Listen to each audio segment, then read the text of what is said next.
So as you can hear, it's raining outside, so this foundering car will not be in driving mode, but just relax from house. We will talk about drivetrains. So there are 5 different drivetrains. Start with front engine, front wheel drive.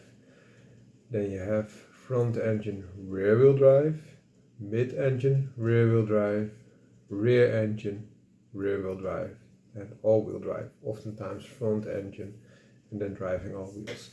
I've driven all these 5 drivetrains, so I've driven all them 5, but I only bought myself 3. So which drivetrains did I buy? Front wheel drive, so front engine, front wheel drive. I also bought a rear engine, rear wheel drive, so the extremities there, and I bought all wheel drive. So why didn't I buy the others? So the remaining ones are the front engine rear wheel drive and the mid engine rear wheel drive.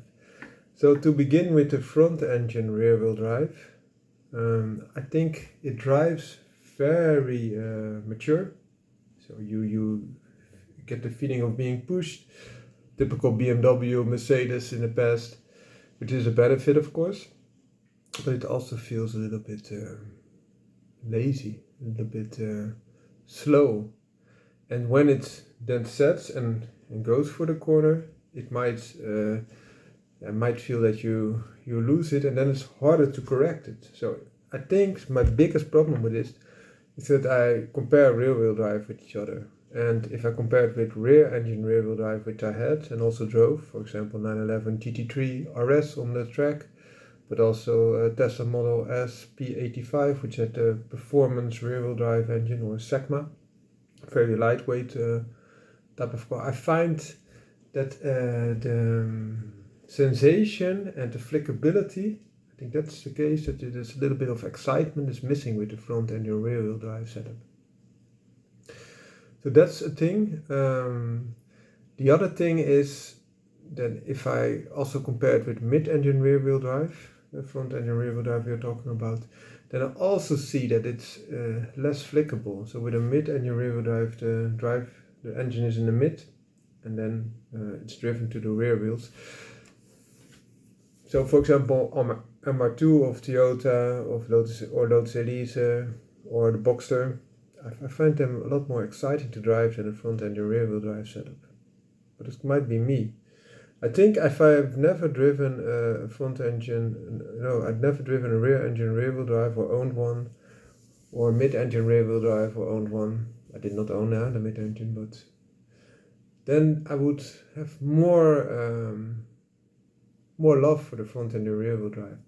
I must say though that there are 2 exceptions in the front engine rear wheel drive which I find very exciting. One is if you go for the 7 road. So the original Lotus 7 is now, for example, made by Caterham, Donkervoort, Dutch company, I'm a Dutchman. But also Westfield, still producing them if I'm correct. And that is very exciting. You feel that it's a little bit slower in a turn, but because I think it's so much lighter, some of those Caterhams are like 450, 500 kilograms, something like that. So even if you compare it with an MX-5, a Miata, Urnos Roadster of Mazda, then it's half the weight. And another thing with the front and the rear wheel drive is you have the most room between the engine, which sits at the front, and the wheels driven, which are at the rear. So you have a lot of parasitic loss there, and a lot of room lost also for the tunnel, to channel that power from the engine all the way to the back. Yeah, that also results in parasitic loss, and that's the highest with the front and the rear wheel drive. Only higher when you have a car with all-wheel drive, for example, the Audi TT 3.2 DSG is an all-wheel drive, so you have the engine in the front, and then both front and rear engine or rear wheels are driven. But even that decouples the rear wheel drive if not needed, so to be more efficient in general. The front and the rear wheel drive. And if you compare it with Tesla Model S 100D, so it has 2 engines, one sitting at the rear on top of the driven X, and one sitting at the front on top of the driven X. So you don't have all that tunnel needed, so the efficiency is there even better in my opinion. And the other exception is that you have a front and a rear wheel drive with very much power, so you can offset the back a little bit more with power, so to correct it easier and to also make it more exciting. So for example, BMW M3, BMW M4, M5, something like that, or the AMGs of Mercedes, the cars, and the Alpinas also, if you know BMW. Those cars are exciting. Also a Corvette with a front and a rear wheel drive is exciting. And that are exceptions. But then you have a car with so much power that if you want to exploit it, you have to drive quite hard. And then also on the roads, being on track or on the autobahn or whatever, you can have some things going wrong. So you might lose some grip. And then I would rather have an all-wheel drive system that can easier correct for all that grip loss and can even easier manage all that power. So that's my my beef with the front and rear wheel drive. Mid and rear wheel drive, I like a little bit more as a driving perspective, but it's not practical. Because you have the engine in the mid, you will lose the back, you will lose the front. There's only very limited room to store something in. And it's just not a practical car. You don't have a real trunk. And that might be the case that I would resettle that, but it could also be like a 7 derivative if you have an estate, if you have multiple garage, or you're retired, so you don't need to haul some stuff. Then this could be a dedicated car and would be very nice. If a mid-engine rear wheel, I would also look at a Lotus Elise. I really like that. Or a derivative thereof, the Opel Speedster, also like that. And those are both open top. You have also the Exige of Lotus, which is a hard top Elise, so to say. Or a Boxer is also quite a lot of value if you look at how much they cost compared to 911s. But I think the Boxer will rise in price. So at the time it would not be so accessible anymore. And the Elises, etc. are not being made anymore, so that was also hard. Okay, so we talked about the drivetrains I did not choose. Then why did I choose the drivetrains that I did? I already mentioned a little bit about all-wheel drive, so let's start there. You have ample grip. So for example, Tesla Model S 100D, you have so much grip, you don't have tires screeching, you will pull like extreme amount of power, so you will accelerate very hard if needed. You will not burn your tires. You also have excellent regeneration because you have two engines directly sitting on top of the axis, which is the best layout perhaps even. But the Tesla Model S is a heavy car, over 2000 kilograms, so that also points out to the drawback of electric configuration at this time. But I really liked that car. It was my dream car and I had it and I really liked it. So grip is one thing. It's very predictable. You have a solution for every situation. And if you compare it, for example, with the Audi TT DSG, it's also a very nice car. There's so much grip, so you will be easy off the traffic lights. You will not get wheel spin. You will have good traction. Also, the traction is a lot better with the FR car than, for example, front wheel drive car, especially from a stop, because it loads the power more to the rear wheels. That's also a drawback of the other drivetrain I have the most, I think, in my car history is the front engine, front wheel drive drivetrain. But before I get into that, all-wheel drive has a lot of benefits. It also, for example, the TT has a little bit more of parasitic loss as compared to a normal front wheel drive, because it also has an additional axis at the back being driven, but it can often be cut off. So you have like a joint that is then, instead of engaged, release, and then it's not draining the engine that much. So that's a good thing. So really good drivetrain, but it's a little bit heavier, more complex, so it will be a little bit less engaging than a front wheel drive derivative, because it's a little bit heavier at turn in, but it will offer you superior grip. Then onto the front engine, front wheel drive type of car. I think it's excellent.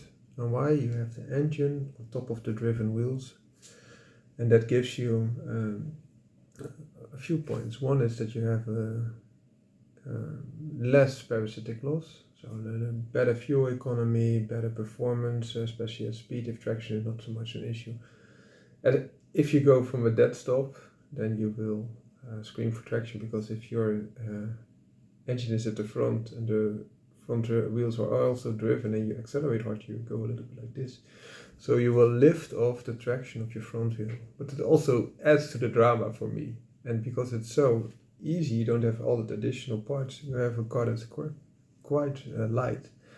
And if you compare that, so of course, rear wheel driven doesn't have this problem. But for example, an Integra Type R, if you compare that to the very good front engine rear wheel drive system of the time, turn-in of an Integra Type R is excellent.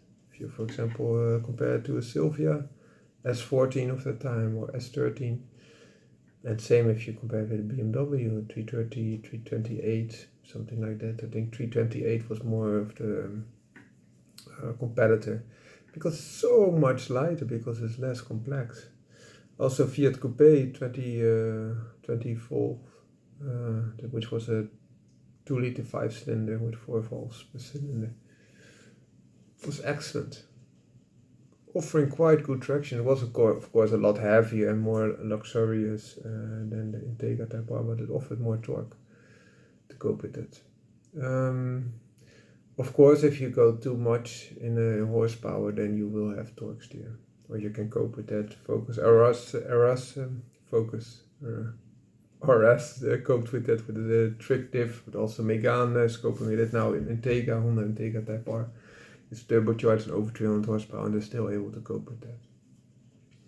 So that is that, and because you have that at the front, you have the entire rest of the car suitable for passengers. So you have a good passenger compartment, and you have a very good trunk. So you have the benefit of performance, lightweight, efficiency, and practicality, which makes FF a win for me, a real win. And that's also the reason why they are the most dominant force in the cars that I owned. Then if you go to the rear wheel drive section, I really like that. It's like a reverse front engine front wheel drive, because you have the rear, the engine at the rear, and also driven to the rear wheels directly. So the same applies, less parasitic loss than other drivetrains. And the added benefit is, as you remember, if you have, this is the front and this is the rear, if the rear engine is sitting at top of the rear wheels, you will have a lot of traction there. So also in bad condition, which is the benefit of front engine front wheel drive, if you're not able to really hard accelerate, for example snow or ice, you still have quite good traction, or in mud with a front engine front wheel drive compared to front engine rear wheel drive. But a rear engine rear wheel drive is even better traction. That's also the reason why, for example, the Alpine A110, which is now revigorated again, I think now in MR layout, but that, where's front engine rear wheel drive? I've not driven the new one, but the old one had a rear engine rear wheel drive, and I really liked that because you have very good grip, and also in rally they were quite successful. But back to that, so the rear engine rear wheel drive, so if you accelerate, there's already a lot of pressure because the engine is sitting on top of the driven wheels, and you don't have any parasitic loss because it's directly there, like front engine. But now, if you accelerate, you push even more pressure on the rear axle, so you have excellent traction, and that gives you excellent acceleration as well. So in terms of efficiency, this is the best package, and also in driving fun, this is the best package. The drawback, however, is that you lose the trunk. So hatchback design is out of place normally. You can only solve this with an electric drivetrain because it's so compact. You can deal with it. There's also a drivetrain if you have a very small engine, like for example the new Twingo. It also has a rear engine rear wheel drive layout. So that could be, but Twingo doesn't drive like a 911 because they made a lot of things. You cannot bypass the traction control, you have to cut something. But normally you cannot turn it off. So it is made more safe than to be a pleasure to drive. So that's the benefit of the rear engine rear wheel drive. And also, for example, if you brake very hard, You still have, you can have the pressure on the front wheels, but still, because it's so light, you can still steer even on the hard braking. For example, the 911 GT3 RS that I drove at the TT Essence circuit in the Netherlands for a day was excellent. Braking is so good because you still have the flickability, and also it's even more able to restore it than the mid-engine. Mid-engine is more stable than front-engine rear-wheel drive, in my opinion, to give you this good ability to slide and correct again. And rear-engine rear-wheel drive can be even better, in my opinion, my personal opinion. I think most will say supercar should be mid-engine rear-wheel drive, but with the rear-engine rear-wheel drive, example the 911, you could have a two-seater, like a convertible or a GT3 RS Cup, and when they remove the backseat, but there are backseats, so you still have the passenger compartment optimized for a rear-wheel driven car. That is, you could have, you will lose the trunk, of course, because there's sitting a big engine, unless it's very small or electric, but you still have a little bit room at the front, which is also very small. But you have a compartment that you can sit in. There are some examples of a mid-engine rear-wheel drive car that could be a 2+2. I think the Lotus Evora was once a 2+2, which is excellent, and I've never driven that, but it's on my list. So I think that could be a very good competitor, and perhaps even better. Could be the benefit if that engine is then in the mid and you have two additional seats, that you might have a little bit of trunk. Could be more practical. But that's it in a nutshell. So there are 5 drivetrains, and I owned front-engine front-wheel drive, rear-engine rear-wheel drive, and all-wheel drive. I did not own, because those have benefits both in efficiency, a lot less drivetrain losses. Also on the hard conditions, they are still capable of getting traction, which I like a lot. And all-wheel drive gives you the absolute best grips ever. And I had the all-wheel drive Tesla Model S that is superb in efficiency as well. The TT that I had for a short time, because it went to my wife, had the decoupling, so you still have that front-engine front-wheel drive efficiency in most cases. Front-engine rear-wheel drive, I found you need to have a lot of power to make it exciting, or to be very lightweight. So a lot of power, M3, M4, something like that, or AMG, and lightweight KTM. The rear-engine rear-wheel drive I really like, because it is flickable. It has also all the traction there. 911, Alpine AM110, Segma. It's always a nice and fun way to live, to have. And some opportunities you still have a 2+2, which I really like if you're a father with children. And then the ones that I did not buy is the front and the rear wheel drive, because I find it a little bit heavy and a little bit overly complex compared to the others that I said, especially the other rear wheel drive. And the mid-engine rear wheel drive, because you lose a lot of practicality with the engine sitting in the middle. So almost everything is then covered, and less benefits than, for example, front engine rear wheel drive has. So, hope this helps. Foundering car out. It stopped raining, so let's get out and drive.